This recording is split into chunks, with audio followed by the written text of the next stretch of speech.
Assalamualaikum warahmatullahi wabarakatuh.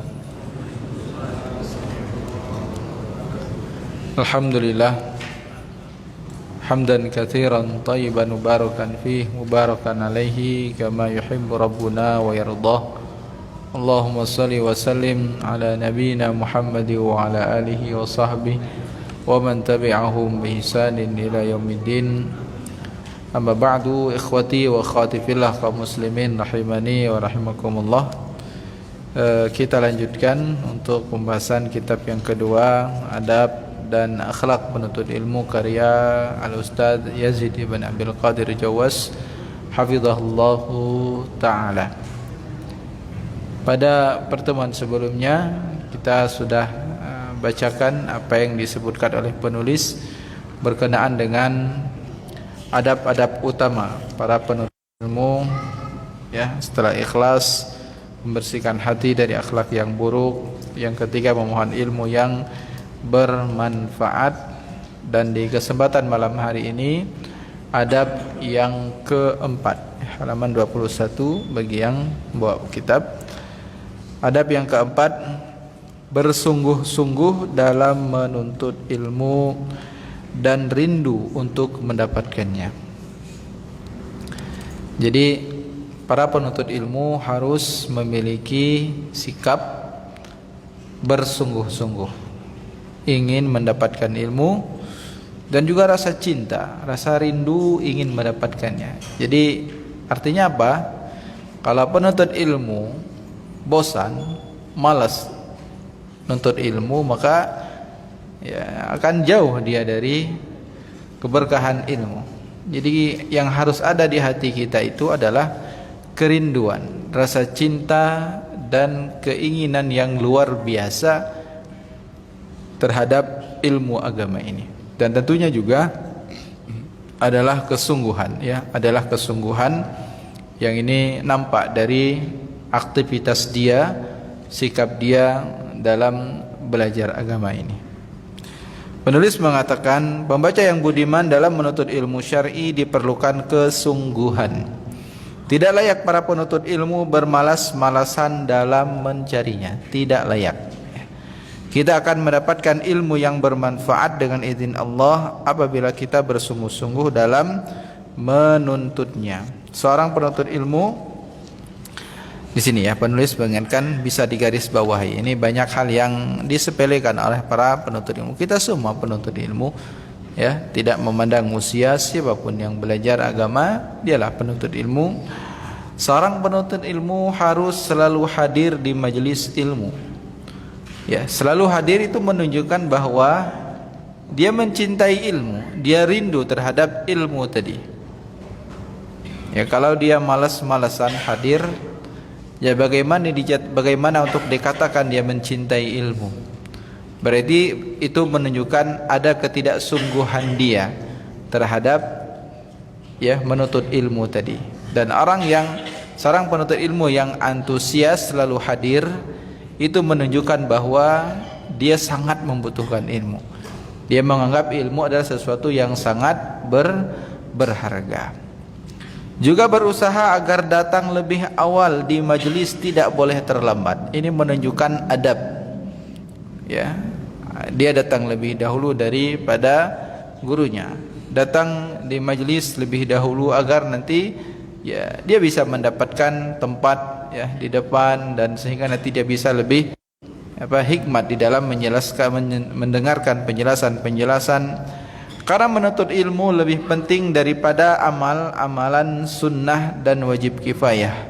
Penuntut ilmu harus bersungguh-sungguh, sebab tanpa kesungguhan kita tidak akan memperoleh ilmu yang bermanfaat. Ya, kita kalau malas-malasan, ya, dalam perkara duniawi juga sama, nggak bakalan dapat itu. Kalau setengah-setengah, nuntut ilmu juga sama. Ya, kita sungguh-sungguh nih maksimal 100%, itu juga belum semuanya kita bisa memahami, apalagi kitanya bermalas-malasan. Ya, ini kembali pada nanti yang tadi kita jelaskan bahwa kita belajar ini agar ibadah nanti benar. Dan kalau kita memang berharap agar ibadah nanti ibadah yang kita lakukan itu berkualitas, maka menuntut ilmunya juga harus semangat, ya, agar kita bisa memahami, dapatkan keberkahan dari ilmu yang kita pahami ini. Kemudian penulis mengutip perkataan Imam Syafi'i berkaitan dengan al-juhud, tentang kesungguhan dalam menuntut ilmu ini. Ini syarat-syarat menuntut ilmu yang diingat oleh para penuntut ilmu. Imam Syafi'i rahimahullah pernah mengatakan dalam akhi lan tanalal ilma illa bisittah sa'unbika an tafsiliha bibayani dzaka'un wa hirsun wa ijtihadun wa bulghatun wa suhbatu ustadin wa tulu zamanin. Akhi, saudaraku, engkau tidak akan mendapatkan ilmu. Ini kata Imam Syafi'i rahimahullah, engkau enggak bakal dapat ilmu melainkan dengan 6 perkara. Jadi ini syarat kalau ingin dapatkan ilmu yang bermanfaat, maka praktekkan 6 hal ini. Yang pertama kata beliau, ya, dan beliau menyebutkan sa'umbika an tafsiriha bi bayani, dan aku akan jelaskan, aku kabarkan kepadamu rinciannya dengan jelas. Apa saja 6 hal tersebut? Dzakaun, yang pertama adalah kecerdasan. Ya, adalah kecerdasan. Dan ini memang berbeda-beda antara satu dengan yang lainnya. Antara seorang penuntut ilmu dengan yang lainnya. Kalau berbicara zaka, kecerdasan yang memang kemampuan dia menghafal dan yang lainnya, itu memang ada yang dibedakan. Dzalika fadlullah yutihi man yasha. Ya, demikian adalah karunia Allah yang Allah Ta'ala berikan kepada siapa yang dia kehendaki. Tapi kalau kita berbicara kemampuan untuk memahami, itu semua terbuka.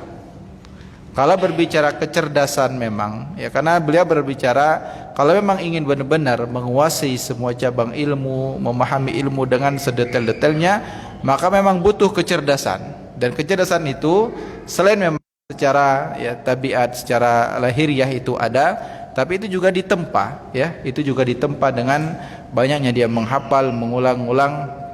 Itu semua nanti akan menambah kecerdasan dia. Akan tetapi bukan membatasi kecerdasan adalah kita yang mudah putus asa, enggak paham sekali dua kali akhirnya enggak mau lagi belajar. Sulit belajar tahsin itu, sulit belajar Al-Qur'an, belajar makharijul huruf itu enggak kena-kena, salah terus. Kemudian enggak mau lagi belajar. Alasannya apa? Kan kata Imam Syafi'i, butuh kecerdasan. Saya enggak cerdas dalam belajar ini, jadi saya tinggalin saja. Tidak demikian. Ini kita kurang juhud saja. Nanti disebutkan oleh beliau, kita kurang sungguh-sungguh saja. Bukankah kita bisa mengenal teman-teman kita dan hafal namanya? Adakah di antara kita yang hanya mengenal 10 orang saja nama-nama teman kita? Enggak kan? Kita bisa hafal karena apa? Karena ketemu terus. Antum kalau tiap hari bolak-balik nih Pangkal Pinang sampai Tobuali ini, Pangkal Pinang Tobuali, dan mungkin Tobuali sampai Mentok, tiap hari hafal juga tuh nama kampung. Kenapa? Tiap hari berulang-ulang. Ilmu juga sama.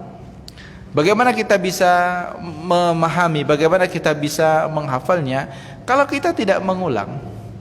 Tidak bakalan dengar kajian, pulang tutup, nanti baru buka lagi bulan depan, awal pekan nanti ada kajian, baru nanti buka lagi pelajaran. Seperti itu mau dapat ilmu? Tidak bakalan.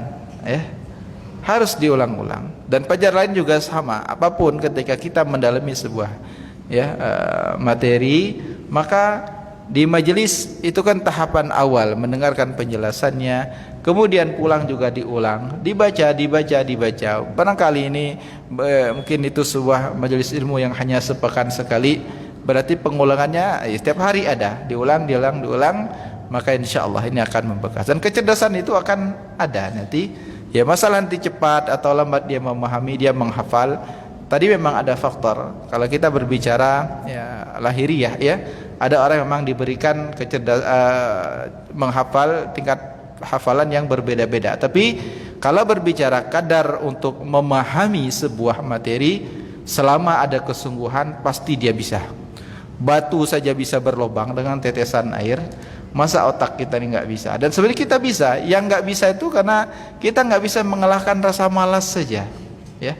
Jadi kalau berbicara zakaun, kecerdasan, itu modalnya ada. Selama akal ini masih bergerak, akal ini masih berfungsi, insya Allah kita masih bisa mengenal seseorang, bisa membaca, menulis. Insya Allah kecerdasan itu walaupun mungkin dengan tingkat yang berbeda-beda, tapi ketika diimbangi nanti dengan keikhlasan, dengan ketakwaan, Allah Ta'ala akan memberikan ilmu. Wattaqullah wa yu'allimukumullah. Bila kalian benar-benar bertakwa, Allah akan mengajari kalian, Allah berikan ilmu kepada kalian.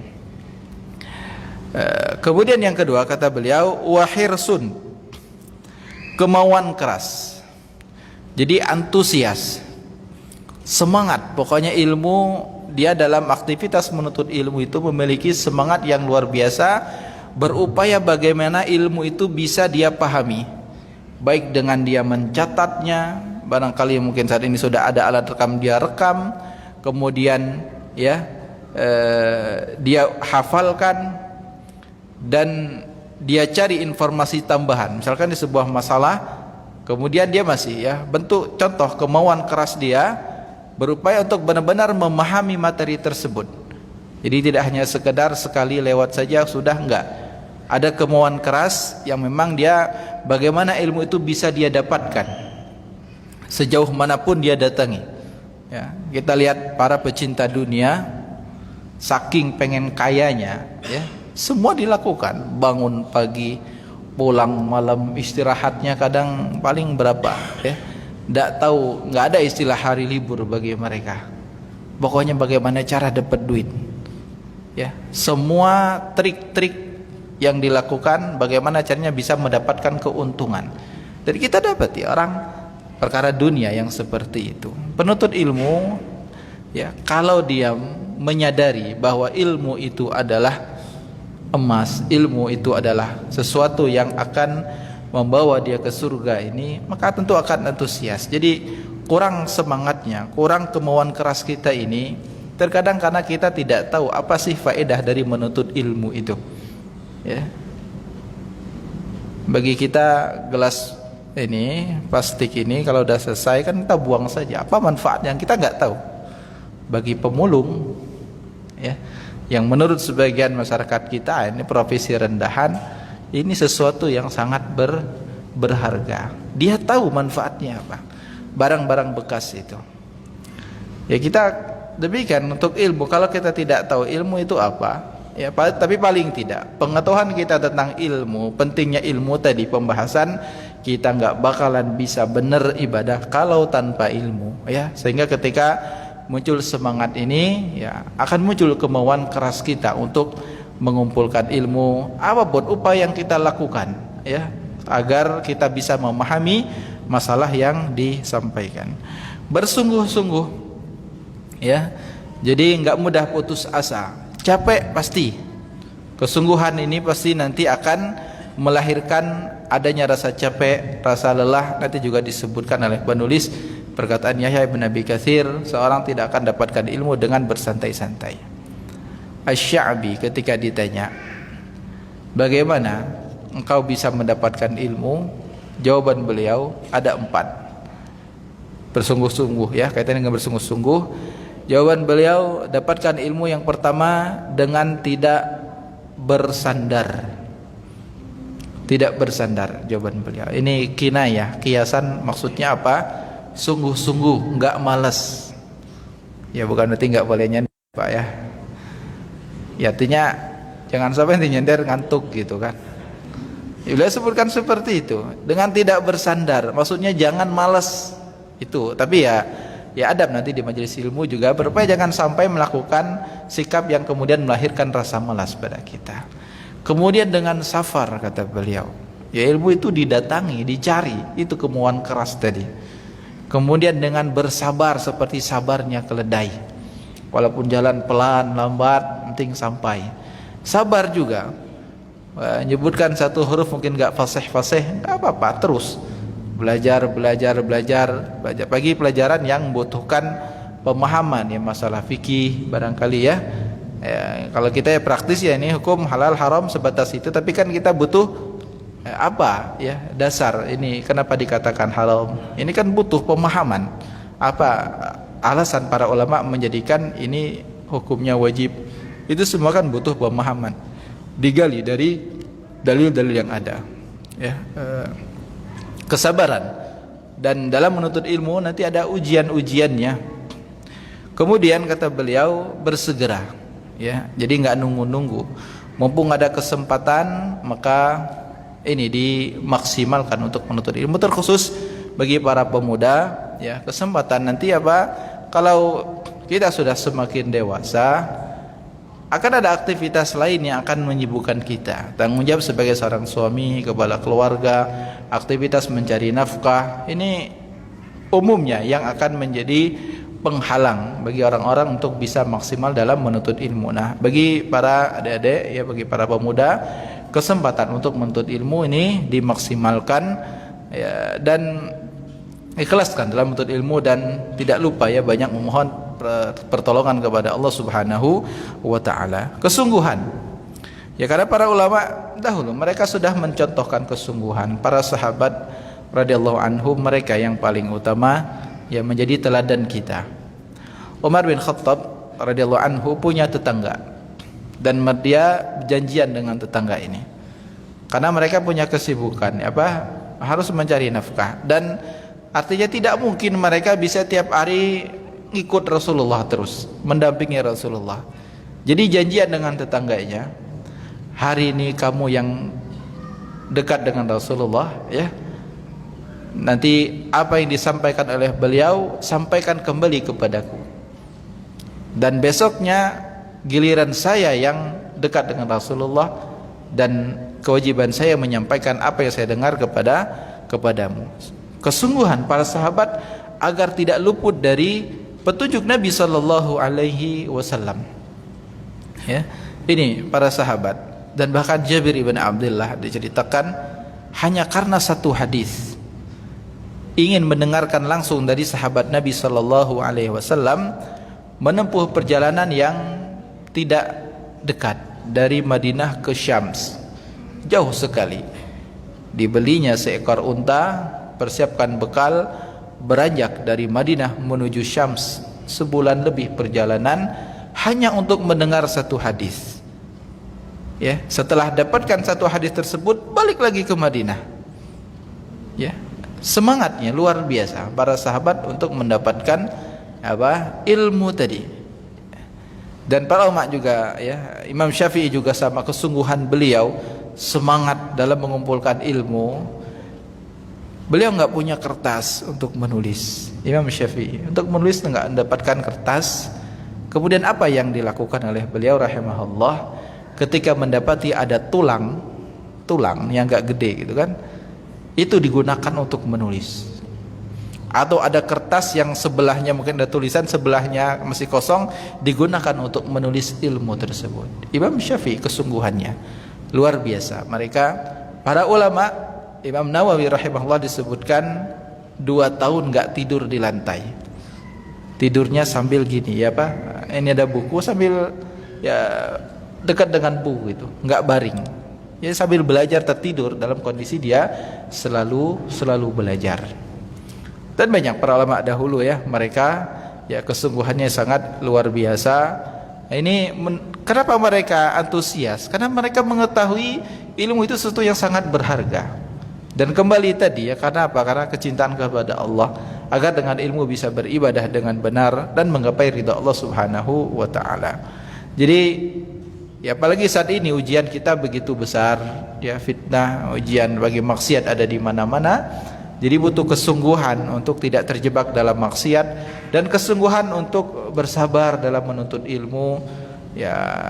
Dan apalagi ujian keikhlasan bagi kita. Saat ini kan ilmu yang datang ini udah terbalik.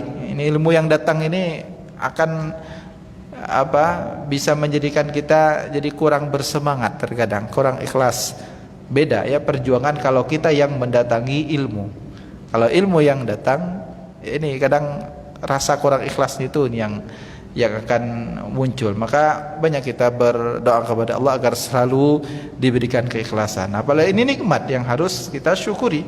Ilmu sudah datang, ya, fasilitas juga sangat memadai, tidak sulit bagi kita untuk dapatkan ilmu. Kita ya udah sekarang ya kadang buku dikasih, ya, dan ini disebutkan di antara syarat selanjutnya adalah wabulghah, ada bekal.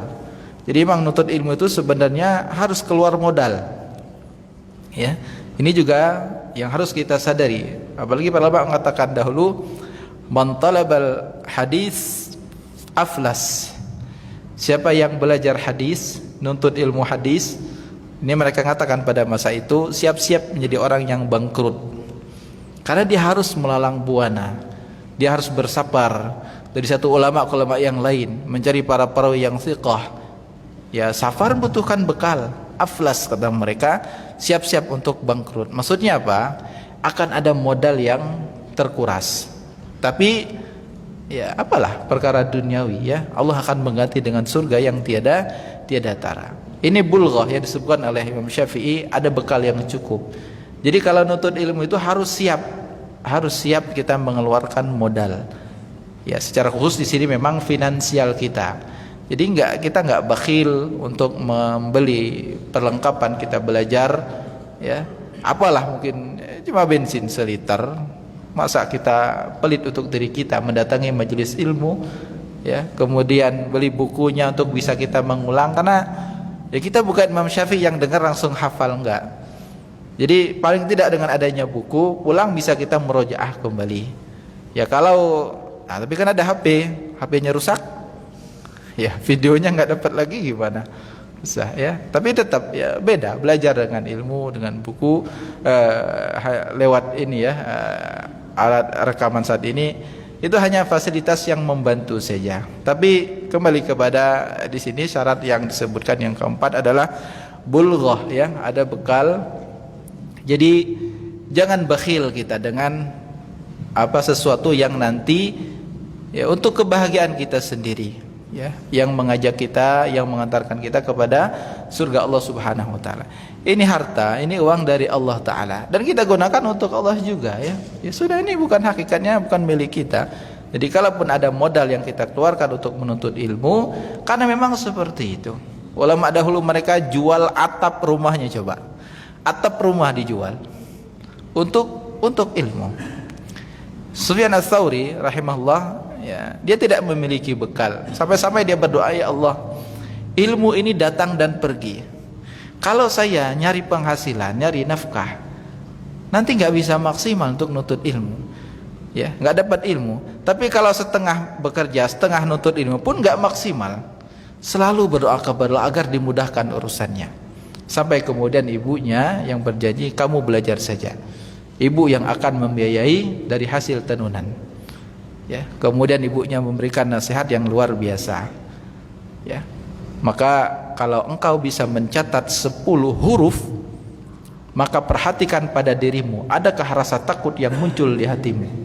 Kalau tidak muncul rasa takut di hatimu dengan 10 huruf tadi, berarti ilmumu belum bermanfaat. Dan jadi ulama besar benar, ya. Pengorbanan ibunya, kerja, uangnya digunakan untuk membiayai, ya, pendidikan Sufyan Ats-Tsauri rahimahullah, dan menjadi ulama yang besar. Dan juga nasihat yang luar biasa tadi, jangan sampai sibuk mengumpulkan ilmu tapi ternyata tidak melahirkan rasa takut kepada Allah Subhanahu wa taala. Karena hakikat orang yang berilmu itu, ya, yang Allah firmankan adalah innama yakhsyallaha min ibadihil ulama. Sungguhnya, ya, orang-orang yang memiliki rasa takut kepada Allah itu adalah orang-orang yang berilmu, para ulama, ya. Ini secuil dari kisah para ulama dahulu yang mereka, ya, kesungguhan mereka luar biasa. Bersafar, biaya yang dikeluarkan, ya, istirahat yang sedikit sekali. Bahkan Imam Nawawi itu nangis kalau diajak main waktu kecilnya itu, coba. Kalau kita kan anak-anak libur hore, nggak sekolah kan, seneng. Ini Imam Nawawi diajak main, coba, masa kecilnya nangis dia. Karena apa? Jadi kecintaan dia kepada ilmu, sehari dia bisa murojaah belasan pelajaran. Jadi kecil itu sudah tertanam jiwa untuk menuntut ilmu. Imam Syafi'i juga sama, ya. Banyak usia-usia muda. Abdullah bin Abbas radhiyallahu anhuma, ya, paman sepupu Nabi sallallahu alaihi wasallam. Ya, Rasulullah meninggal dunia, Abdullah bin Abbas masih muda, belasan tahun ya umurnya. Ya, tapi kesungguhan yang luar biasa. Pernah satu hari dia ngajak temannya, ini sudah meninggal Rasulullah, ya. Dia ngajak temannya, "Yuk, ini masih muda, anak muda, yuk kita belajar kepada para sahabat." Kata temannya apa? "Lah ngapain kita sibuk-sibuk nutut ilmu? Ibarat kita nih, tenang aja, sekarang kan banyak ulama gitu. Banyak sahabat. Jadi kalaupun kita nggak nutut ilmu, insya Allah kita dapat apa? Ilmu ini tetap terjaga dengan keberadaan para sahabat tadi." Tapi Abdullah bin Abbas dia nggak putus asa. Kesungguhan dia menuntut ilmu, didatangi sahabat demi sahabat untuk mendengarkan hadis Rasulullah. Pernah dia sampai, ya, menunggu salah seorang sahabat, nunggu depan rumahnya, tertidur, baring depan pintu sahabat. Sahabatnya keluar, masya Allah, ya, sepupu Rasulullah SAW. Dan para sahabat kemudian mereka senang karena bisa dekat dengan Abdullah bin Abbas. Maksudnya apa? Dekat dengan orang yang masih memiliki nasab dengan Rasulullah SAW. Dan, ya, doa Nabi juga diantaranya adalah Abdullah bin Abbas, ya, didoakan oleh Rasulullah, Allahumma faqihu fid din wa 'allimhu ta'wil, ya, didoakan seorang yang paham tentang Al-Qur'an, dipahamkan tentang perkara agama. Semangat dia nuntut ilmu dari para sahabat walaupun masih muda. Sampai kemudian satu hari temannya dulu ya, berbalik kemudian mengatakan dia melihat orang-orang sekarang sudah mendatangi Abdullah bin Abbas, bertanya kepada dia. Karena sudah banyak ilmu yang didapatkan. Wa suhbatu ustadzin. Kemudian, ya, bimbingan ustaz. Syafi'i mengatakan, ya, orang yang belajar hanya berpatokan kepada buku saja tanpa bimbingan ustaz, guru, maka salahnya akan lebih banyak. Jadi kalau saat ini cukup belajar online saja, nggak perlu datang, itu kan, ya, nggak ada uzur dia. Kan sama aja kan, ustaz juga itu juga bisa nengok langsung, bisa live langsung. Kalau hanya mengandalkan seperti itu, tidak mau mencari keberkahan di majelis ilmu, ya, juga hanya berpatokan lah, itu kan coba perhatiin, pasti yang disampaikan ustaz itu semua ada di buku, di kitab. Jadi ya sama aja, belajar aja dengan buku. Semangat mengumpulkan ilmu, mengumpulkan buku, ya, mungkin perpustakaannya gede, tapi nggak ada riwayat ataupun sedikit sekali dia hadir di majlis-majlis ilmu, maka yang demikian akhtauhu aktsar, kesalahannya akan lebih banyak dibandingkan dengan kebenarannya. Butuh bimbingan ilmu kita. Apalagi ada ilmu-ilmu yang nggak bisa belajar secara otodidak, nggak ada. Antum belajar ngaji otodidak bisa, nggak ada ceritanya itu. Bisa baca Al-Quran secara sendirian tuh nggak benar, ya. Jadi harus dibimbing. Dan semua ilmu juga sama. Adapun kita memiliki buku itu hanya tadi, ya, fasilitas untuk kita bisa mengulang pelajaran-pelajaran yang telah kita pahami. Jadi suhbatu ustadzin, ada bimbingan, dan juga, ya, semangat untuk menghadiri kajian-kajian tadi. Abu Hurairah radhiyallahu anhu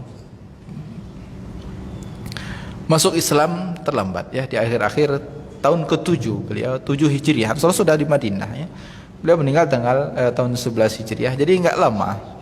Ada masa kurang lebih sekitar 3 tahun lebih sebelum Rasulullah wafat. Abu Hurairah, sahabat yang disepakati para ulama menjadi perawi hadis yang paling banyak, 5.000 hadis lebih, ya. Sahabat yang paling banyak meriwayatkan hadis dari Rasulullah siapa? Abu Hurairah radhiyallahu anhu. Kapan dia mulai belajar? Tahun 7 Hijriah. Dari suku Daus, daerah Yaman. Dahulu suku ini ada suku yang menentang dakwah Nabi sallallahu alaihi wasallam. Kemudian oleh Rasulullah diutus salah seorang sahabat berdakwah ke sana, dan yang beriman cuma Abu Hurairah. Dengan tekad yang luar biasa, masih muda waktu itu beliau, ya, tinggalkan keluarga, harta, datang ke Madinah, dan selama di Madinah juga dalam kondisi, ya, fakir, bagian dari ahlus suffah, ya, sahabat yang, ya, tidak memiliki rumahnya. Dia dalam kondisi fakir, tapi semangat yang luar biasa, dekat dengan Rasulullah, ingin dibimbing langsung oleh Nabi sallallahu alaihi wasallam, mendengarkan sabda Nabi sallallahu alaihi wasallam. Perjalanan yang jauh dari Yaman menuju Madinah tidak lama, 3 tahunan mendampingi Nabi sallallahu alaihi wasallam, dan juga pernah mengeluhkan lupa pelajaran sampai kemudian didoakan oleh Nabi sallallahu alaihi wasallam, dan itu menjadikan dia banyak kemudian hafal sabda beliau sallallahu alaihi wasallam. 3 tahun kemudian hasilnya apa? Menjadi sahabat yang paling banyak meriwayatkan hadis Nabi sallallahu alaihi wasallam. Semangat. Ada juga di sini bimbingan guru, enggak datang sendiri. Tidak hanya berpangku pada nanti juga ada sahabat yang mendakwahkan, enggak, berupaya untuk dapatkan bimbingan dari Nabi sallallahu alaihi wasallam, dekat dengan gurunya, dengan Rasulullah sallallahu alaihi wasallam. Ya, ini untuk kita jangan sampai berbangga pada kecerdasan. Saya juga nanti bisa paham, baca bisa paham dengan materi. Tidak, ya, keberkahan ilmu itu ya dengan bimbingan guru, hadir di majelis, dan jangan sampai ada kesombongan tadi karena kecerdasan, mudah menghafal. Enggak, ini akhlak buruk, ya, mengotori hati, dan ilmu tidak akan masuk pada hati-hati yang ada kesombongan tadi. Kemudian watulu zamanin, yang terakhir adalah waktunya yang lama. Jadi butuh waktu menuntut ilmu. Barangkali mungkin ada waktu orang mengumpulkan bekal untuk menuntut ilmu, masa menuntut ilmunya, kemudian ya masih berlanjut, ya, setelah dapatkan ilmu mungkin dia perlu mengembangkan ilmu tersebut dengan dia mengajarkannya, menulis, ya, kemudian juga mungkin diskusi dan aktivitas ilmu yang saat ini kan begitu banyak, dunia tulisan, diskusi, mengajarkan kepada orang lain, ya, sampaikan nasihat-nasihat. Ini sebuah aktivitas menuntut ilmu, dan ini waktu yang tidak sedikit, butuh yang lama. Jadi nggak ada yang praktis, ya, walaupun mungkin ya pada beberapa kesempatan, ya, kalau memang kita hanya diberikan waktu, ada waktu seperti daurah-daurah, mungkin ada waktu sepekan, gunakan waktu sepekan tadi. Jadi tidak mengapa. Sebagaimana sahabat dahulu juga ada mereka yang meninggalkan kaumnya sebulan bersama Rasulullah. Kemudian oleh Rasulullah, sudah berapa lama? Mereka ditanya, sekian-sekian hari, pulanglah kepada keluarga kalian, ada hak. Tapi ada kesempatan saat mereka bisa, ya, menggunakan waktu luangnya, gunakan untuk menuntut ilmu tadi. Nah, Abu Hurairah di antara contohnya, ya, dia gunakan waktu muda, walaupun hanya berapa tahun dekat dengan Rasulullah, tapi maksimal bisa dia belajar. Ya, dan apalagi yang seseorang diberikan kemudahan, nih, ada yang masih muda, gunakan ini waktu emas untuk menuntut ilmu, ya. Dan kita juga secara umum jangan pernah merasa puas dengan ilmu yang sedikit, enggak, ya. Kalau kita sudah merasa puas, itu menunjukkan kita belum berilmu. Karena kalau kita, ya, belajar itu, semakin kita belajar, bukan semakin kita puas merasa kita sudah pandai, dah, itu tanda ilmu enggak berkah. Yang sebenarnya adalah kita semakin merasa diri kita ini bodoh. Semakin kita enggak tahu, oh, ternyata seperti ini. Jadi insya Allah, ya, ada pemahaman, ada keberkahan yang kita dapatkan. Semakin belajar itu semakin kita tawadhu, semakin kita bodoh sebenarnya. Tapi kalau semakin berbangga diri, ini tanda ilmu tidak diberkahi, ya. Tapi itu 6 syarat kata Imam Syafi'i. Berat bagi yang tidak mau, berat bagi yang malas, tapi bagi yang sungguh-sungguh, walladzina jahadu fina lanahdiyannahum subulana. Nah, Allah akan memudahkan urusan mereka yang sungguh-sungguh, dan juga tidak melupakan ketakwaan kita kepada Allah Ta'ala, ya. Wattaqullah wa yu'allimukumullah. Yang bertakwa kepada Allah, Allah akan berikan ilmu.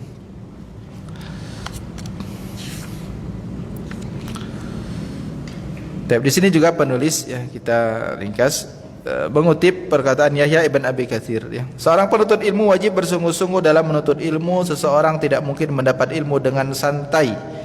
Yahya bin Abi Katsir rahimahullah mengatakan, la yustata'ul ilmu birahatil jism. Ilmu tidak akan diperoleh dengan tubuh yang dimanjakan, dengan santai.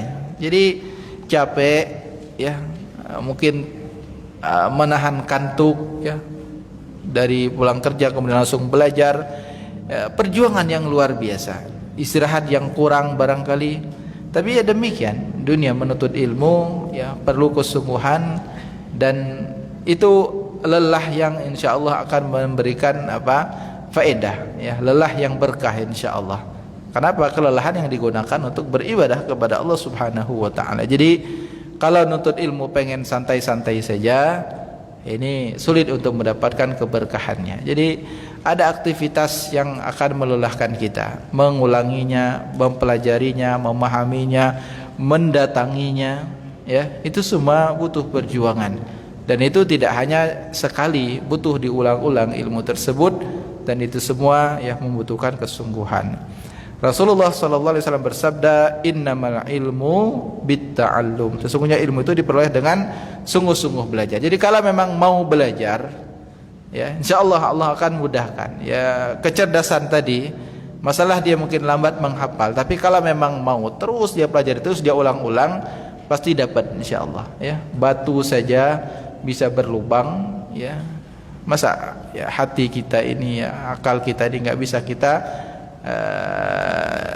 kita untuk memahami. Ini karena malas saja. Kita mungkin lebih banyak mengikuti hawa nafsu dan bisikan syaitan. Dan memang ya, itulah ujian paling berat. Ada musuh yang selalu mengintai kita, yang tidak suka dengan aktivitas ibadah ini, aktivitas menuntut ilmu, adalah iblis yang selalu menjadikan kita malas, menjadikan kita terlalai. Nah, kita banyak berlindung kepada Allah Subhanahu wa taala. Seseorang kalau sudah dia begitu antusias menuntut ilmu, maka enggak akan ada ininya, ya, akhirnya. Seperti sabda Nabi di sini, manhumani la yashba'an manhumun fil ilm la yashba'u minhu wa manhumun fid dunya la yashba'u minha. Dua orang yang rakus yang tidak pernah kenyang. Ya, yang pertama orang yang rakus terhadap ilmu dan tidak pernah kenyang dengannya. Ini kalau Allah anugerahkan, ya, nikmat ini, ya. Rakus di sini dalam artian yang positif, nikmat ketika dia diberikan kemauan, kesungguhan menuntut ilmu. Imam Syafi'i ketika ditanya, "Bagaimana perasaanmu ketika dapatkan ilmu?" Ya. Dia menjawab, merasakan kenikmatan yang dirasakan oleh seluruh badan, seperti yang dirasakan oleh telinga dan seperti yang dirasakan oleh orang kaya yang mendapatkan hartanya. Ini kalau dapatkan ilmu ketika memahami sebuah masalah. Ini semangat mengumpulkan ilmu. Dan juga ada orang yang rakus, nggak pernah kenyang, adalah orang yang rakus terhadap dunia. Ini kita diingatkan hadis ini, kita berada di mana? Yang pertama, yang positif, rakus yang terpuji, atau rakus yang tercela, rakus terhadap perkara-perkara duniawi. Nah, semestinya ini yang pertama, ya, agar kita banyak berdoa kepada Allah agar diberikan, ya, kesungguhan, kemauan yang keras untuk menuntut ilmu. Tidak lain kita, ya, memahami ini agar agar ibadah kita ini bisa diterima oleh Allah Subhanahu wa taala, agar hidup kita di dunia ini berharga, bukan kehidupan yang sia-sia. Karena apa? Setelah kehidupan dunia akan ada kehidupan akhirat, dan itu butuh modal, butuh bekal.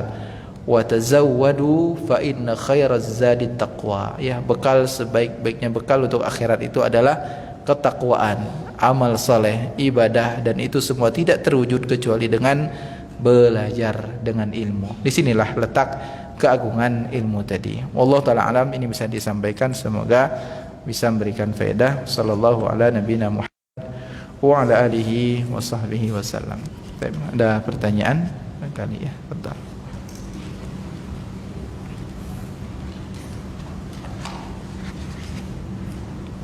Tapi ini dibagikan, ya. Ada yang belum dapat? Belum ada bukunya? Ada? Banyak. Berapa orang? Angkat tangan. Ya udah ini. Tafadhal kalau memang belum dapat, ya. Nanti habis kajian, ya, ambil. Tapi ada pertanyaan? Nah. Assalamualaikum warahmatullahi wabarakatuh.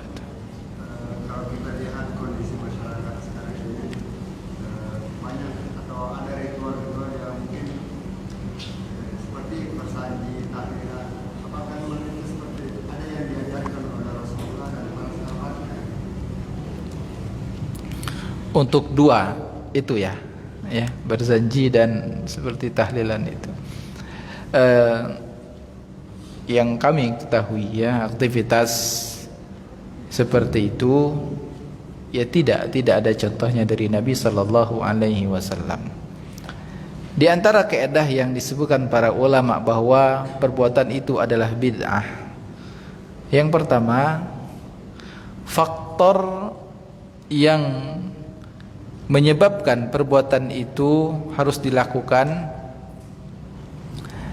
itu ada ya. Kemudian juga tidak ada yang menghalangi. Itu bisa ya, artinya ketika sebuah perbuatan yang pada masa Rasulullah itu tidak ada yang mencegahnya, tidak ada yang menghalangi, dan juga faktor untuk melakukannya ada tapi kemudian tidak dilakukan, berarti ini bukan ibadah ataupun sunnah yang harus dilaksanakan.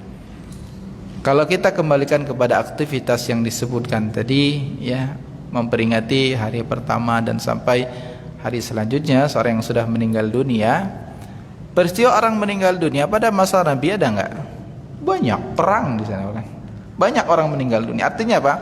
Faktor yang mengharuskan terjadinya aktivitas itu ada kan pada masa Rasulullah? Ada. Kematian itu juga terjadi pada masa itu. Berarti ada, yang pertama syarat. Yang kedua, adakah yang menghalangi Rasulullah dan para sahabat untuk melakukan tadi? Enggak ada. Beliau di Madinah, beliau kepala negaranya. Adakah yang menghalangi beliau dan para sahabat sehingga enggak sempat melakukan itu? Enggak ada. Mereka mampu kalau mau. Tapi kenapa tidak dilakukan? Nah itu kata para ulama, ketika mereka tidak mau melaksanakannya, faktor yang mendukung terjadinya perbuatan itu ada, kemudian tidak ada yang menghalangi mereka untuk melakukannya, tapi tidak dilakukan oleh mereka, ini menunjukkan bahwa itu sebuah kebid'ahan. Karena kalaupun ya mereka mau, tinggal lakukan saja, nggak ada yang menghalangi, tapi tidak mereka laksanakan. Ya. Pun kalau memang itu adalah perbuatan yang baik, tentunya sudah dipraktikkan. Istri beliau meninggal ketika beliau masih hidup, anak beliau meninggal, ya, sahabat beliau juga meninggal dunia. Apakah ada acara meriah, megah, ya hambur-hamburkan uang? Enggak ada. Dan syariat memberikan solusi ya. Kalau memang niat untuk ngirim pahala, kan tujuannya itu kan. Tujuannya kan apa? Ingin ngirim pahala, ada dengan doa, dengan sedekah, tapi tidak seperti itu caranya. Kalau sedekahnya, sedekah saja, taruh uang di masjid, sedekah pakai miskin, niatkan ini untuk ya fulan rahimahullah, untuk siapa yang dia niatkan di antara orang yang sudah meninggal dunia, udah insyaallah pahalanya sampai. Kalau tujuannya untuk ngirim pahala, simpel, pahalanya nyampe, perbuatannya mudah, nggak ribet-ribet. Tetap Islam memberikan solusi terhadap apa yang menjadi kebutuhan kita. Kalau mau mempelajari ibadah-ibadah apa saja yang bisa untuk kita lakukan untuk orang yang sudah meninggal dunia. Doa itu yang paling utama. Sedekah sebagai contoh itu bisa untuk kita niatkan pahalanya kepada orang yang sudah meninggal dunia. Dan yang semisal juga ya, syair-syair yang dibacakan itu syair, bukan sholawat. Ada kalimat sholawatnya pada sebagian redaksi Barzanji tadi, tapi sebagian adalah syair. Ya, kalau dikatakan apakah berpahala? Ya, bacaan yang bernilai pahala itu Al-Qur'an. Al-muta'abbad bitilawati. Bacaan yang ketika dibaca itu bernilai pahala itu Al-Qur'an. Dan kalau memang itu ada sholawat kemudian bersolawat kepada Rasulullah, itu juga akan bernilai pahala. Tapi selebihnya apa coba? Apakah kalimat-kalimat yang diucapkan itu benar, kalimat yang sesuai dengan akidah? Dan terkadang pujian-pujian yang berlebihan itu ada pada syair-syair yang disenandungkan. Dan cukuplah bagi kita sebenarnya sebaik-baiknya petunjuk adalah petunjuk Nabi sallallahu alaihi wasallam. Kalau kita ingin memperbanyak sholawat, udah pakailah sholawat yang diajarkan Rasulullah langsung. Kenapa kita memilih ataupun menyibukkan diri untuk ngafalin salawat-salawat yang itu bukan ajaran, bukan yang diajarkan Rasulullah? Kalaupun para ulama yang membuat, lebih bagus yang mana coba? Ini Rasulullah yang ngajar, ini fulan yang buat, milih mana coba? Ya, pilih yang diajarkan Rasul kan. Tapi kenapa nggak dipraktekkan ini? Demikian. Kalau orang sudah menghidupkan bid'ah, dia akan meninggalkan yang sunnah. Tapi kalau dia maksimalkan yang sunnah, akan meninggalkan yang bid'ah. Ya, ya semoga Allah jauhkan kita dari perkara-perkara bid'ah. Ya jelas dua aktivitas seperti itu sama sekali tidak ada tentunya dari Nabi SAW. Tapi ya juga ya untuk kita sampaikan.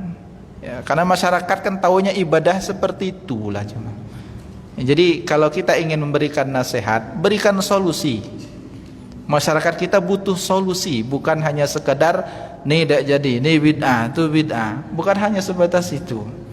Masyarakat butuh solusi, karena kalau kita larang semua, mereka taunya itulah ibadah. Kalau dilarang berarti tidak ada yang boleh dilakukan. Tapi kalau kita sampaikan apa? Ini loh solusinya. Ini mah nggak boleh. Ini ada kesalahan. Tapi ini yang mestinya yang sunnahnya ini gitu. Ini sampaikan. Kadang kita hanya berhenti pada apa? Menyalahkan dan tidak memberikan solusi. Udah orang nambah lagi kaum baru. Ya. Jadi ya itulah juga kita nggak tergesa-gesa. Antum mengatakan kalau sebuah perbuatan bid'ah, antum harus yakin itu memang bid'ah. Butuh ilmu ya menyatakan kalau itu adalah kebid'ahan. Jadi juga jangan tergesa-gesa menyatakan ini boleh itu nggak boleh ya. Dan juga kalau memang itu jelas itu kesalahan, sampaikan. Ini loh yang sunnahnya ada ya, sampaikan. Karena masyarakat kita awam banyak karena jahil. Umumnya masyarakat kita itu awam karena nggak tahu. Mereka tahu itulah cuma. Ya, tinggal kita sampaikan ini yang disunahkan oleh Nabi sallallahu alaihi wasallam. Baik, pertanyaan terakhir ini ya. Seorang yang menggabungkan pemahaman seperti dalam akidah Asy'ariyah, hal zikir, tasawuf, hal fikih, Syafi'i. Tanggapan saya,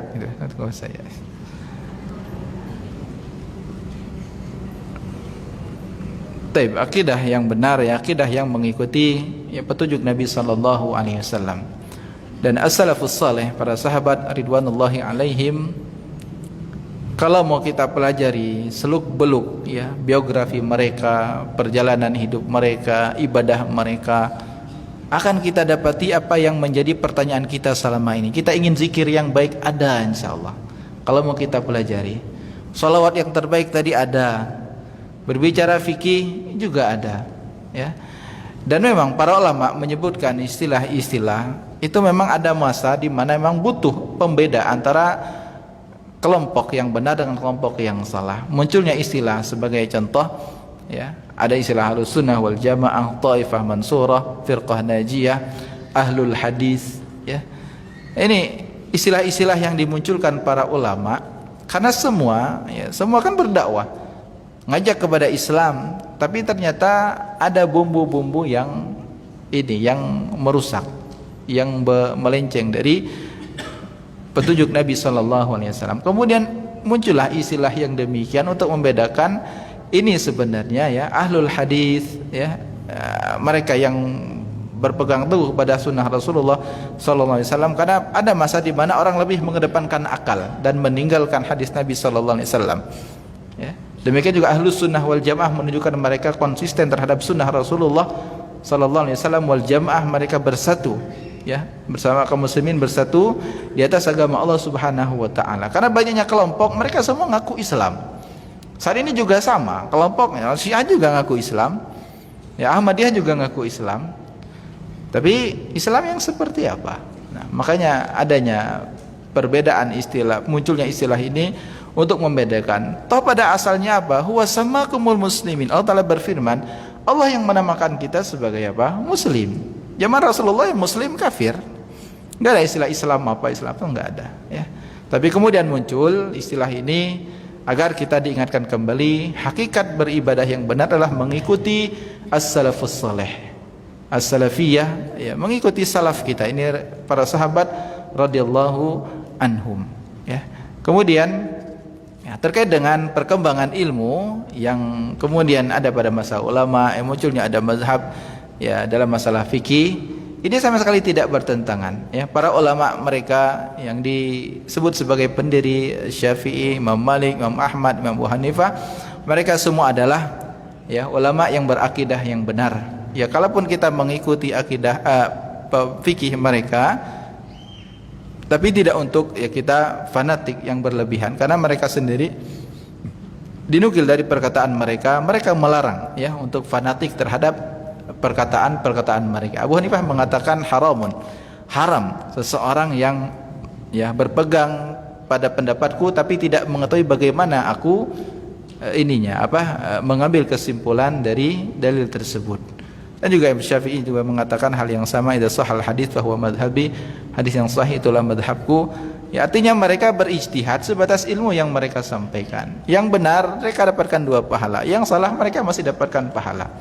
Ya, ini dalam masalah fikih hal yang tidak mengapa. Satu misalkan memilih mazhab ini atau mazhab yang lain, silahkan selama memang dia yakini pendapat tersebut ada dalilnya yang dia pahami, ya itu berbicara fikihnya. Tapi kemudian ya menggabungkan dengan sisi akidah yang menyimpang, misalkan akidah-akidah yang lain, ya tidak ya. Ulama fikih tersebut, ulama mazhab yang 4 secara khusus, mereka semua berakidah yang sama. Abu Hanifah, Imam Malik, Imam Syafi'i dan Imam Ahmad, mereka semua berakidah yang sama. Perbedaan mereka dalam masalah ijtihad fikih saja. Ya sejatinya kaum muslimin juga sama ya dalam masalah fikih. Taib, masalah pemahaman terhadap hadis, terhadap Al-Quran itu memang berbeda-beda. Tapi masalah akidah itu semua disepakati ya. Ada perkara akidah yang ini para ulama mereka sama dalam hal ini ya. Itu semestinya untuk dipahami. Adapun munculnya kelompok-kelompok yang lain, ada Asy'ariyah, kemudian Murji'ah, Khawarij dan yang lainnya, ini diantara sebabnya adalah kenapa munculnya kelompok yang oleh para ulama dianggap ada perbedaan dengan Ahlus Sunnah wal Jamaah adalah karena mereka berbeda dalam memegang sumber beragama, sumber berakidah. Ya, mereka yang lebih mengedepankan akal dalam memahami sifat Allah Ta'ala. Kalau nggak sesuai dengan akal, ditolak. Dan mereka menyampingkan dalil-dalil yang ada.